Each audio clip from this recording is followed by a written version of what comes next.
Hello, good day. It is Tuesday, June 6, 2023. Welcome to the first day of June together. Last week it was still in May. April, May, June. So here we are. We are about 2 weeks out of summer. And also when summer starts, it will also begin the Cancer season, which will be June 20th, 21st. So right now on June 6th, on this Tuesday, the moon is in Capricorn. The sun is in Gemini until June 21st. Mercury is in Taurus until June 11th, which is this Sunday, I believe. And then Venus has moved into Leo on June the 5th, and it will be there until October. And then Mars is in Cancer from March 25th until June 20th.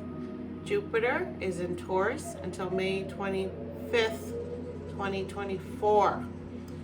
And then Saturn entered Pisces on March 7th, 2023.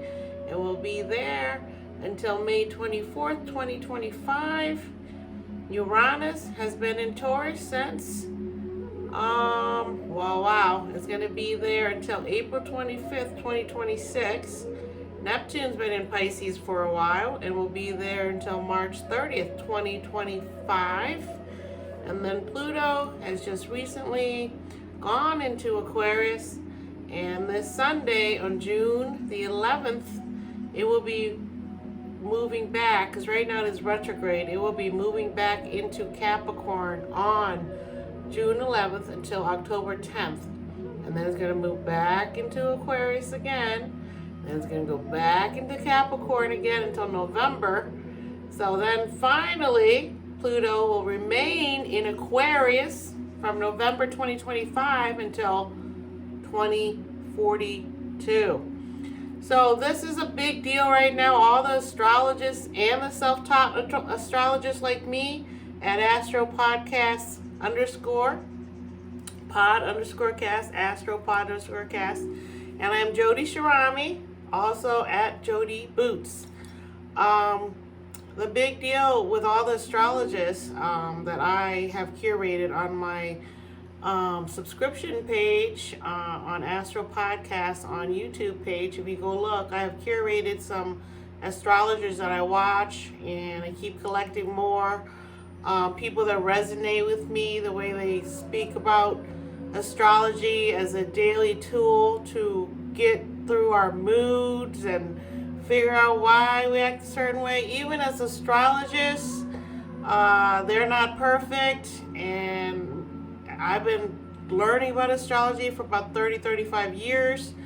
I read articles, I read books, I study people, I study things, I read the card book, I read numerology books, I read about crystals, I read about Reiki, about all these things, and I've come to focus on astrology as the tool that I want to use to communicate with you how I have been raising my children. My oldest is now 27, and there's a 27-year-old. I have 4 sons, 27-year-old, 25, 23, and a 12-year-old, soon to be a teenager.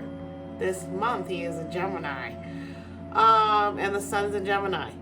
So I'm not perfect. Astrology just helps me to communicate to my children what I think will get through to them, how they communicate, and what works for us in communicating. And some of my children are like me, and a lot of times the child that reflects back to you who you are, you tend to have a little bit more of a push and pull dynamic. So once you figure that out, it helps a lot to speak to your children, in such a way that things get understood. Not on a surface level, but on a deep, platonic Pluto way, where we dig deep. And I guess you can say that as a mom, when I'm communicating because my Mercury's in Leo. I communicate like my sun, which is Leo. My sun's in Leo. My Mercury's in Leo. My Jupiter's in Leo. And so I've learned from a new astrologist I found yesterday through a seminar that Suzanne Gerber is doing. She's awesome. You follow her, Suzanne Gerber. She has a Facebook page. And she brought on Deborah. Can't remember her last name right now, but she studies mostly Saturn, the big planet that takes 30 years to move. You get your first Saturn return at 7 years old, when you go into first grade, second grade, and you're away from mommy, daddy, and you gotta be an adult, a mini adult on your own, figure out the world. And then your second Saturn returns when you're 36 to 37, which is, I'm through that one. Now my next one will be when I'm 67-ish. And Saturn return is a good thing. It helps your career. It helps you be more focused on your career and just your reputation and your work and your legacy. So it's all a good thing. So anyways, even astrologists, we can hear what they say, and they're not perfect. I'm not perfect. But I wanted to announce today that I am now open to consultations. I've had a couple of friends have personal consultations with me, and I feel ready to be able to help you. You have issues around mood swings, communicating with your children. And the thing about astrology is that you really need your chart to know what's going on with you personally, because when you read it online or whatever for your sign, a lot of times you might not resonate with you. So these are things we can talk about. If you're interested, you can shoot me a message anywhere you want. On Anchor, you can send me a voicemail if you want. On YouTube, you can write something in the comments. On Instagram, you can send me a message or talk to me right there. Twitter, you can also send me a message. I'm out at Jody Boots, or at astropod_cast on Instagram and YouTube. But anyways, let's get back to this week. The headline of this week is that Venus moved into Leo yesterday. Being a Leo, I love things, creature comforts. And with Mercury and Taurus, mentally, I'm really into watching YouTube videos right now about living off grid, glamping, beautiful gardens, because I'm trying to get my garden going outside, which I share pictures of that on Instagram a lot, so take a look there. And so now that Venus is in Leo, it's really about, because Leo is ruled by the sun, so now Venus is ruled by ego. So Venus, like everything else, has a good and bad side, right? Too much Venus. As one of the astrologers I watch today, Cam White, he's on YouTube. He's awesome. He's a young guy. He's very animated. He was saying today how Venus also has a dark side, just like everything. Good, bad, upside, down side. And Venus's dark side is Pluto, because we are at the nodes right now. Taurus, ruled by Venus. South node, ruled by Scorpio right now, which is ruled by Mars, who's also in Leo. And Pluto, who is in Aquarius, opposite of Leo, getting ready to move back into Capricorn. So Venus rules the North node right now, and Pluto's ruling the South node right now because of Scorpio, right? So with Venus moving into Leo, just like when Mars moved into Leo, it became opposite of Pluto in Aquarius, Leo's opposite sign or partner sign. A lot of times opposites make really good partners because they're magnetic, they're magnetized to each other, okay? So with Venus having an opposition to Pluto, who is the deep dive person, who is intense. And when they walk into a room, they can be very intimidating. Not purposefully, it's just they have a presence about them. They are Scorpio, right? So with Venus here in Leo opposed to Pluto, we are feeling the need to look deeply into ourselves. What it is we value. What do we really want? Is it worth it? Is it something that's supposed to be ours? If it is, it will come to us, right? So these are the things that go on and on right now this week that we're all going to really be wondering about. And this week with the Capricorn moon ruling yesterday and today, and then tomorrow Aquarius moon ruling Wednesday, Thursday into Friday. Then Friday night Pisces moves in to Saturday, and then Sunday, and then we get into Aries moon. And the next time I'm back, the moon will be in Taurus, I believe. Okay? So with the moon visiting the outer planet, the planets are ruled by the outer planets. Capricorn is very practical and detached, and so is Aquarius. So this week, our emotions are detached and geared towards working, especially with others with the moon in Aquarius. And so with that coming into play, Venus moving into Leo opposing Pluto, we're really being asked right now, how does the outer world influence who we are? Are we being true to ourselves? Or are we doing things, pleasing others? Are we putting things on our posts that we know other people will like, but maybe not who we really represent? And it's hard to explain that, besides what I said. So I think a lot of times, a new show just came on HBO yesterday, and I'll let you know that show is totally exploring what the cosmos wants us to explore right now. It's called The Idol, and it's on HBO Max. And The Weeknd, the pop singer, is on as a character. And he's not playing The Weeknd, he's playing another character. And then Johnny Depp's daughter is the lead. Rose Depp is her last name, Rose Depp. And she's awesome. And the character is loosely based on a pop star like Britney Spears or anyone else that you can think of that's a pop star who's young. And really, when you look at Pluto opposing that Venus, that's the questions that you want to ask yourself. What am I willing to do for fame or for money? What is it that I value most? Is it my integrity, the being that I am, knowing right from wrong, because the devil is in all of us and an angel?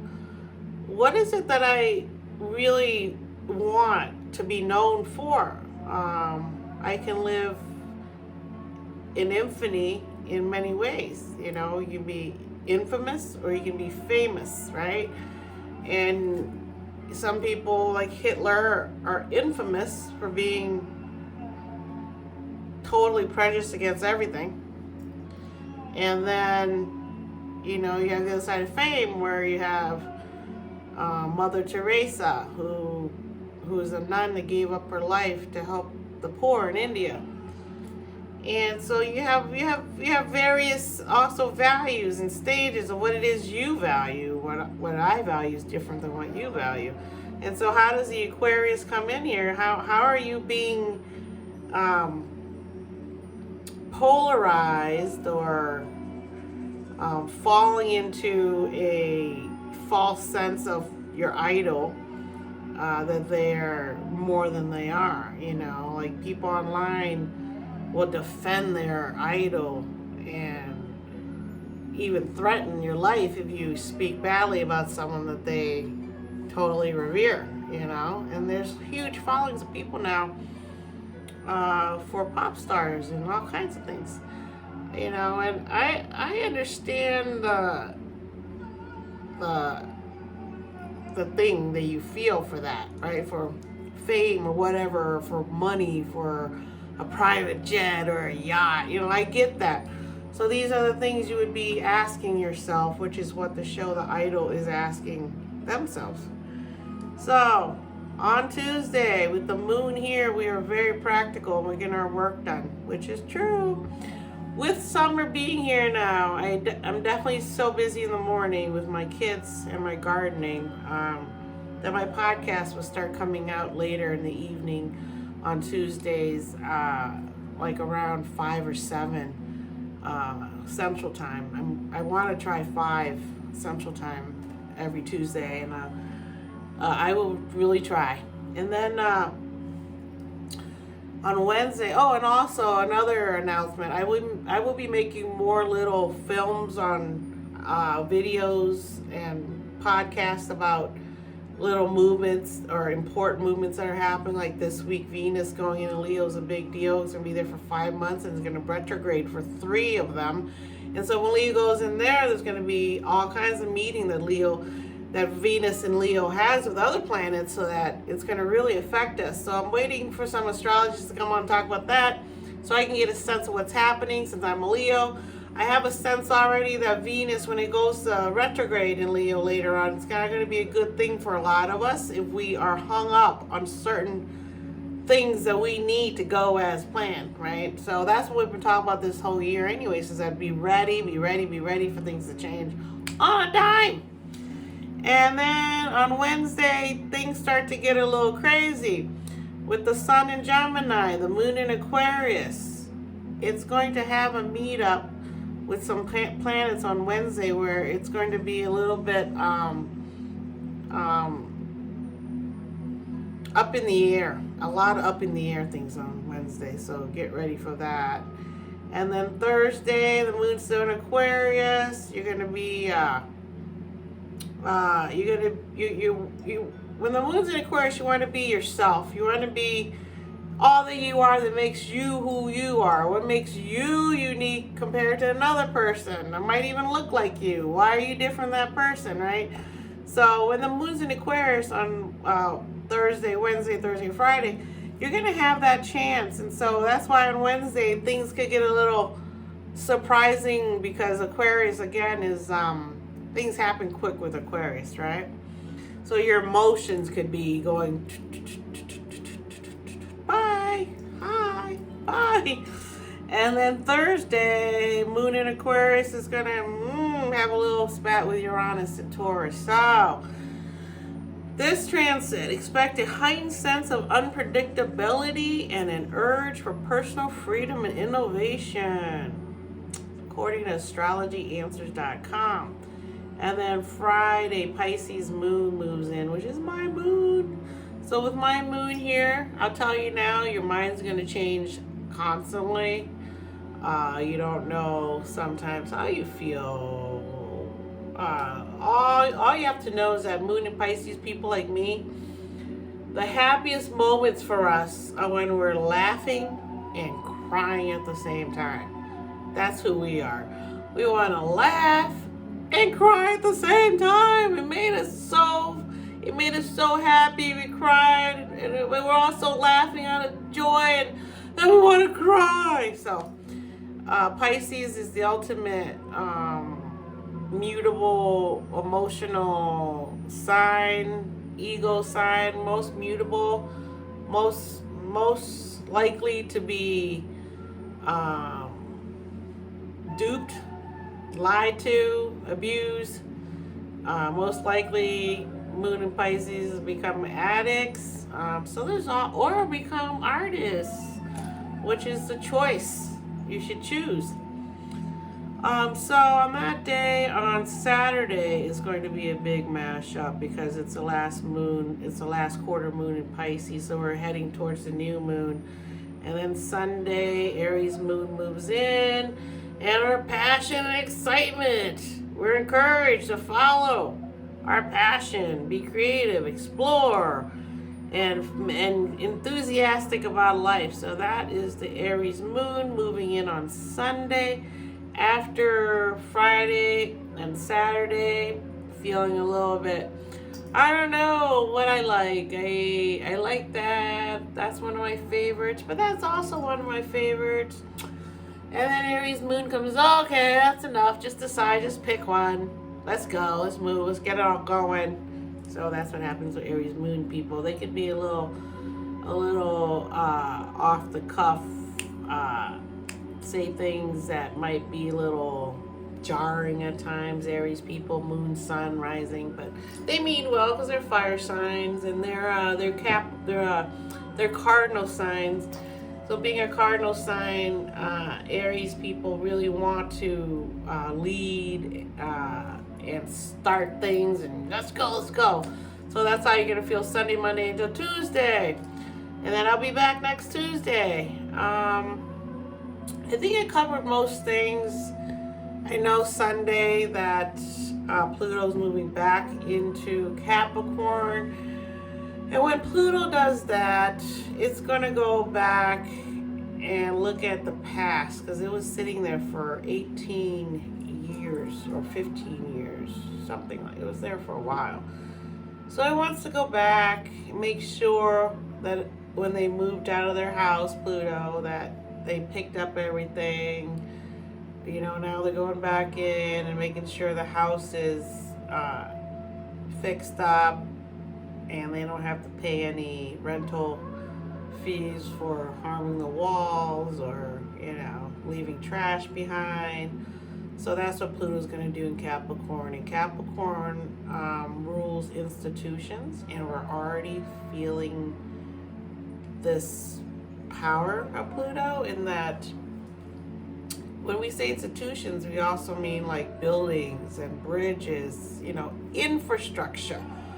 Things that we need to survive is what Saturn's about, right? The great father, right? Wants to make sure we're taken care of, right? So the other day, the dam in Ukraine broke, and it could possibly harm the nuclear facility there, the largest one in Europe. And so that's Plutonian energy. Nuclear power is Plutonian energy. And the water coming in can be this Neptune water coming in this weekend.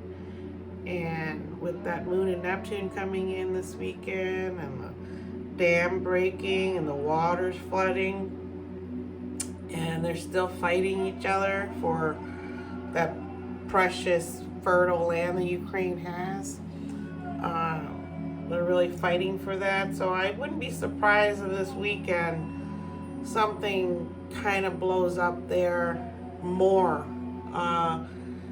As China and the US play chess in the Pacific Rim, as China wants to claim that Taiwan belongs to them, whereas Taiwan are rebels, like the US are rebels away from England. So's Taiwan from China.